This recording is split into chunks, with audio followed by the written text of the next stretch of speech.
요한일서 5장 16절 중심으로 함께 생각하고 큰 은혜 받기를 바라겠습니다. 누구든지 형제가 사망에 이르지 아니하는 죄에 범하는 것을 보거든 구하라.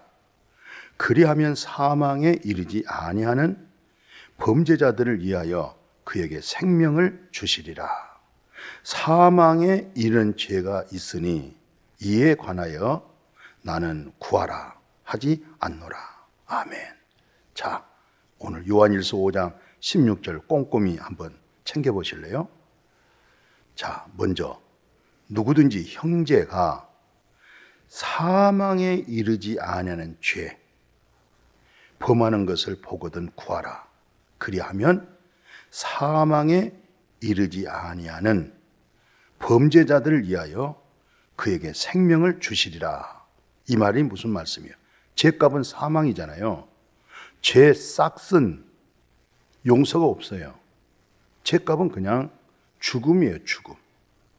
죽음으로서 끝나는 거지, 뭘 행하여서 뭐 착한 일을 해가지고 뭐 어느 종교단체에서는 그 죄를 사함받으려면 어디 가서 선행을 어느 정도 하십시오. 봉사를 뭐 몇 주간 몇 개월 동안 하십시오. 그런 말씀도 있다고 그러잖아요.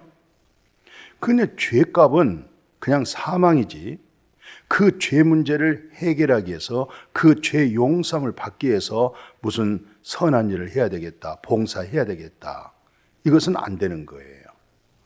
예, 죄값을 다 지불하고 죄 싹슨 사망인데 그 문제를 다 해결해서 너무 감격스럽고 감사해서 봉사하고 헌신한 것은 아름다운 열매가 될 수가 있어요. 그런데 그 죄 문제를 해결하기 위해서 봉사한다, 그 죄 문제를 풀기 위해서 선한 일을 한다, 이건 기독교의 참 교리적으로 옳은 진리가 아니에요. 우리가 그 선행과 그 아름다운 열매, 사랑의 열매, 이 열매는 먼저 예수 그리스도로 하여금 구원의 은혜, 생명 얻은 감격 있잖아요. 나의 주홍같이 붉은 죄가, 진홍같이 붉은 죄가 양털처럼 깨끗해지는 그 놀라운 증언을 받은 그 믿음 속에서 너무 감격스럽고 너무 감사해서 내 남는 평생의 생명을 주를 위해서 이제 살겠다, 이 복음을 위해서 살겠다, 이 복음을 위해서 이제 내가 충성하고 먹든지 마시든지 무엇을 하든 간에 내가 하나님의 영광을 위하고 이 복음을 만민에게 전하기 위해서 살겠다, 그것은 맞는 말이에요. 근데 내가 죽을 죄를 지었어. 용서받을 수 없는 죄를 지었어. 그래서 나는 그 죄값을 해결하기 위해서, 그 죄값을 지불하기 위해서, 그 죄 문제를 해결하기 위해서, 그 죄 문제를 풀기 위해서 내가 어디 가서 평생 선한 일을 해야 되고 봉사해야 되고, 그것은 우리 기독교 교리적으로 맞지 않다, 이 말이에요. 자, 그런데 오늘 이 본문 다시 한번 봐보실래요? 누구든지라고 그러잖아요. 누구든지 형제가 사망에 이르지 아니하는 죄에 범하는 것을 보거든. 예. 아니, 사망에 이르지 아니하는 죄를 범했다. 죄는 범했는데 사망에 이르지 않는다는 거죠. 예. 그러니까 사망에 이르지 아니한 죄를 범한 것을 보거든 구하라는 거예요. 뭘 구하느냐? 그리하면 사망에 이르지 않은 범죄자를 위하여 뭐합니까? 생명으로 해결하겠다는 거예요. 영원한 생명으로. 예. 오늘 이 문제를 풀고 나갈 겁니다. 그리고 그 밑에 하반절 보니까 사망에 이른 죄가 있다, 이에 관하여 나는 구하라 하지 않노라. 이 말이 또 무슨 말일까요? 아니, 사망에 이르는 죄가 있고 사망에 이르지 않는 죄가 있다, 이거 궁금하잖아요. 의미심장하죠? 어떻게 하면은 죄는 죄인데 사망에 이르지 않는 죄가 있고, 또 죄는 죄인데 그것은 사망에 이르게 하는 죄가 있다. 어떻게 생각하세요? 자, 성경에서는 이런 내용을 어떻게 말씀하고 있냐면, 먼저 우리가 요한일서 5장 16절 봤으니까 17절에 뭐라고 설명하고 있냐면, 모든 불이라고 하는 것은 죄라는 거예요. 근데 사망에 이르지 않은 죄도 있다. 참 의미심장하죠. 모든 불의는 다 죄예요. 그죠? 근데 모든 불의는 죄인데도 불구하고 사망에 이르지 아니하는 죄가 있다 이 말이에요. 그리고 어떤 사람에게는 사망에 이르게 될 수밖에 없던 죄가 된다는 거예요. 어떤 사람에게는 사망에 이르는 죄가 돼버리고 어떤 사람에게는 똑같은 죄인데도 불구하고 사망에 이르지 않느냐 이 말이죠. 저는 이런 내용을 깊이 기도하며 묵상하며 생각해 볼 때 히브리서 6장도 그래요. 아주 중요한 내용입니다. 한 번 비침을 받았다 이 말은 생명의 빛, 혼돈과 공허와 흑암 속에 사망 가운데 있을 때 이 생명의 빛비침이 마음에 왔다는 거예요. 그리고 하늘의 은사를 맛봤어요. 그 성령, 하나님의 거룩한 성령에 참여한 바도 됐어요. 그리고 나서 하나님의 선한 말씀, 하나님의 놀라운 내세 능력을 다 맛을 봤습니다. 그리고 나서 타락한 자들. 이분들은 어떤 분이었어요? 생명의 빛비침 받았어요. 선한 말씀 경험했어요. 말씀의 능력도 맛봤어요. 하늘의 신령한 갖가지 은사도 맛봤어요. 그런데 나중에 이들이 다 타락했어요. 이 타락한 자들은 다시 뭐가 안 돼요? 새롭게 하여 회개할 수가 없다는 거예요. 이는 그들이 하나님의 아들을 다시 십자가에 못 박아 드러내놓고 욕되게 함이라. 그러니까 타락이 뭐였어요? 예수 그리스도를 다시 십자가에 못 박는 일을 했다 이 말이에요. 그럼 이분들은 새롭게 할 수가 없다 이 말이에요. 이들의 죄는 용서받을 수가 없다. 새롭게 할 수가 없다. 그 말이잖아요. 그럼 이분들은 죄를 용서받을 수 없는 자가 된다.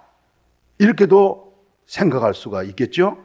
그러면 오늘 참 중요한 우리 그리스도인들에게 있어서는 의문점 이 두 가지. 그렇죠? 모든 죄는 분명히 죄값은 사망인데 사망에 이르지 아니한 죄가 있고 또 어떤 사람에게는 모든 같은 죄인데도 사망에 이르게 하는 죄가 있다는 것이죠. 그래서 이제 히브리서 말씀까지 참고했어요. 히브리서 이 말씀은 어떤 말씀이었어요? 이분들은 거듭난 그리스도인을 말하잖아요. 생명의 빛비침을 받았잖아요. 중생의 경험이 있잖아요. 하늘의 모든 신령한 것을 다 경험하고 맛보고 또 동참했죠. 그리고 이들이 타락했단 말이죠. 타락이 뭐였어요? 예수 그리스도 십자가에 못 박는 일을 했다. 그 십자가에 못 박은 일들이 드러났다. 자, 이 문제를 풀어보십시다. 자, 성경에 보면 그 마가복음 3장 28절 한번 참고해 보실래요? 내가 진실로 너에게 이르노니 사람의 모든 죄와 모든 모독하는 일은 사심을 얻어요.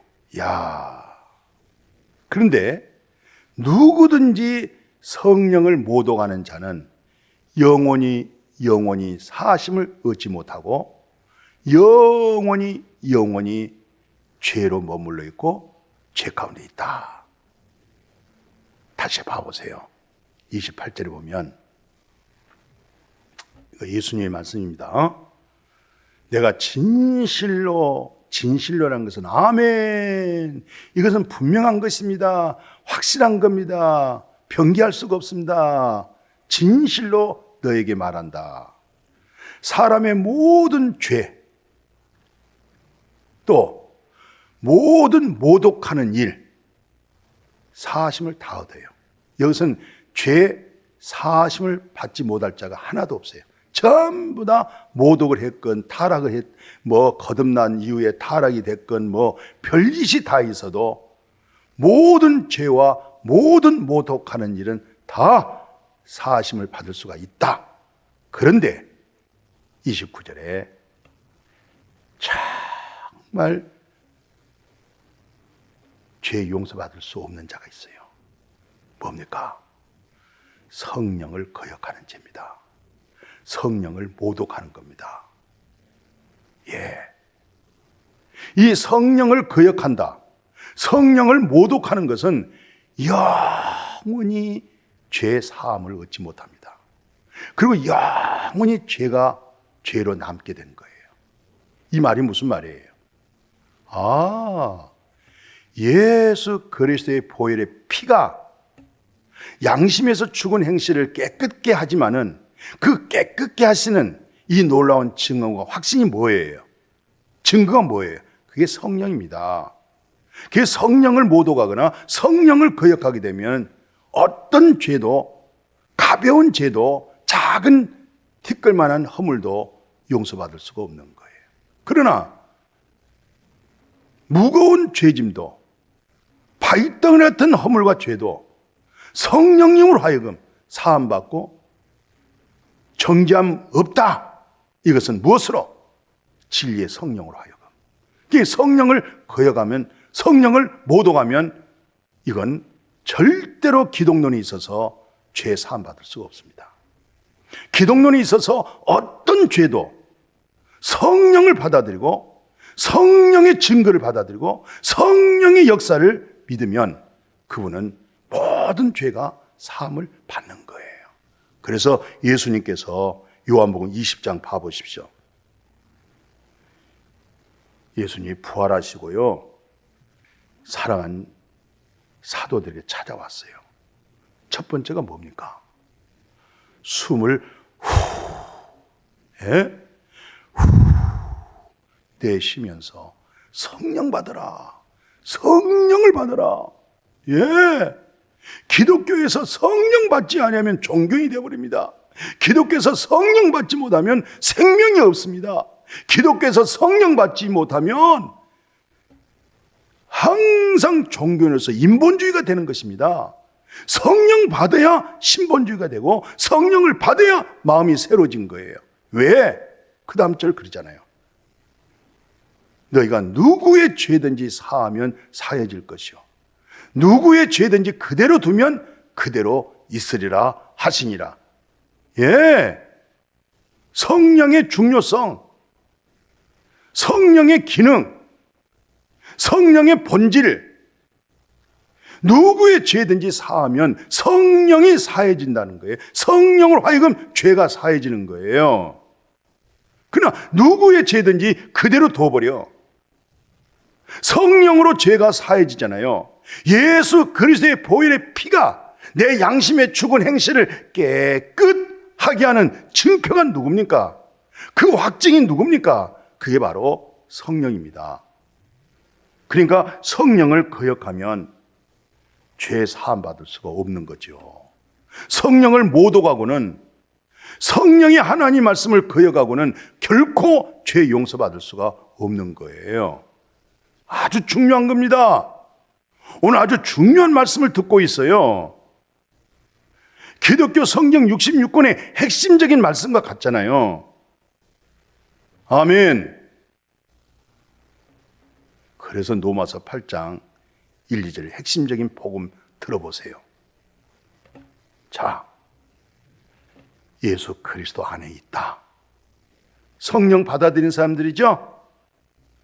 예수 그리스도의 보혈의 피가, 예수의 보혈의 피가 내 양심의 죽은 행실 깨끗, 눈보다 더 깨끗, 정죄함이 없다, 정죄함이 없다 그러잖아요. 그리스도 예수 안에 있는 자에게는 결코 정죄함이 없는 그 증표가 그리스도 예수 안에 있는 생명이라는 성령의 법이 말씀해 주고요. 그리스도 예수 안에 있는 생명의 성령의 법이, 죄값은 사망이요, 그것도 법이에요. 죄와 사망의 법, 너를 해방했다. 무엇이? 생명의 성령의 법이. 어디서? 예수 그리스도 안에서. 할렐루야! 이 놀라운 복음을 기뻐하고 즐거워하고 행복할 수 있기를 축복합니다. 이 복음을 전하는 거예요. 이 복음의 증인입니다. 디도서 3장 5절 봐보십시오. 감격스럽죠? 우리를 구원하시되 우리가 행한 바, 나의 그 어떤 의로운 행위, 나의 착한 행위, 내 의로운 행위, 내 양심의 선한 행위, 그로 말미암지 않고 오직 그의 긍휼하심, 여호와 하나님의 긍휼하심, 예, 그 긍휼하심을 따라 중생의 씻음. 할렐루야! 오늘 이 말씀을 들으면서 진리의 성령을 통해서 우리 속사람이 또 새롭게 하심, 성령님으로 하여금 새롭게 하심, 그의 긍휼하심. 아멘. 내가 의인을 부러운 것이 아니라 죄인을 부러웠다. 나는 제사를 원하지 않고 긍휼을 원한다. 우리 하나님, 우리 주님 예수 그리스도는 긍휼을 원하기 때문에 우리가 긍휼을 입을 수 있는 가난한 심령, 애통하는 마음, 그걸 기뻐하시는 거예요. 그런 심령이 됐을 때 하나님의 긍휼의 음성이 들려집니다. 긍휼의 사랑이 옵니다. 아멘. 정말 나 같은 죄인 살리신 주님의 은혜, 주님의 놀라우신 긍휼. 아멘.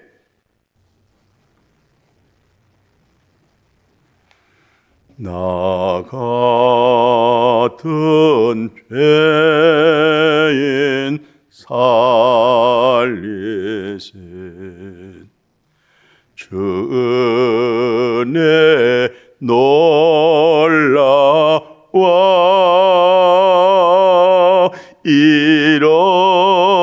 잃었던 생명 찾았고, 이 잃어버렸던 생명을 찾은 것, 하나님의 절대적 긍휼입니다. 아멘. 우리의 행함 아닙니다. 우리의 선함도 아닙니다. 우리의 착함도 아닙니다. 우리의 양심 법에 의해서 진실하고 바르게 한 것도 아닙니다. 착각하지 마십시오.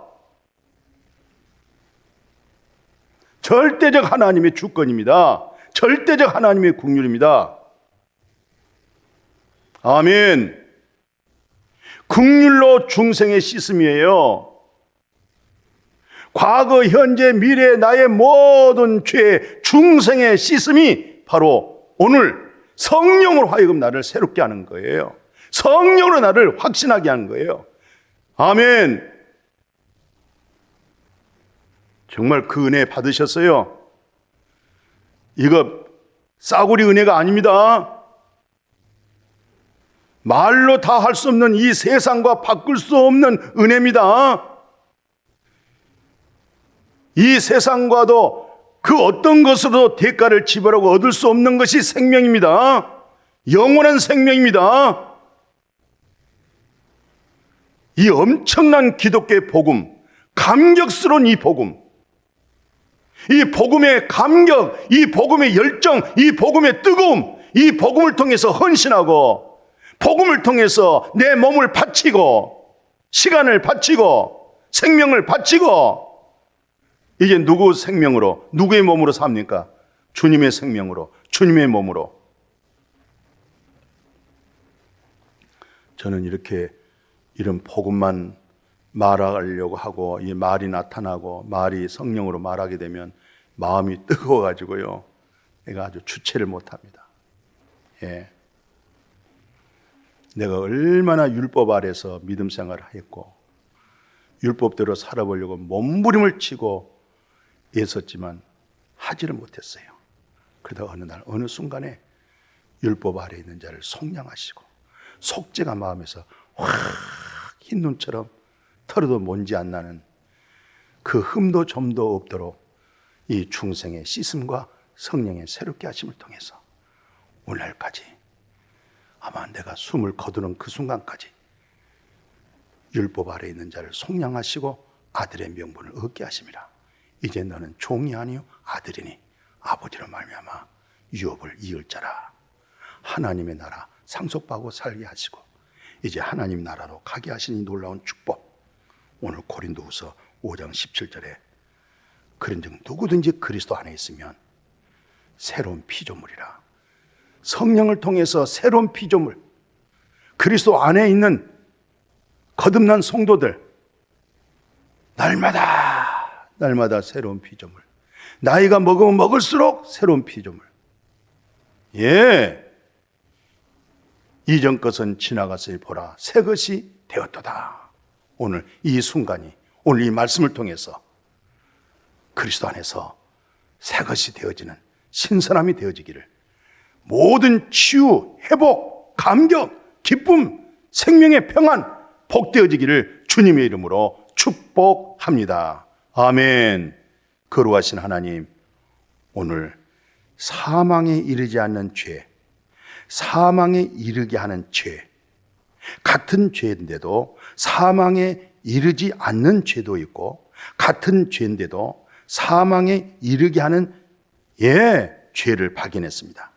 예수 그리스도 안에서 생명의 성령의 법으로 말씀된 성령으로 하여금 늘 증언받게 하시고 확증받도록 말씀을 증언으로 하여금, 말씀을 근거하여서 말씀으로 하여금 구원의 확신과 말씀으로 생명의 능력으로 살아가도록 주님 축복하여 주옵소서.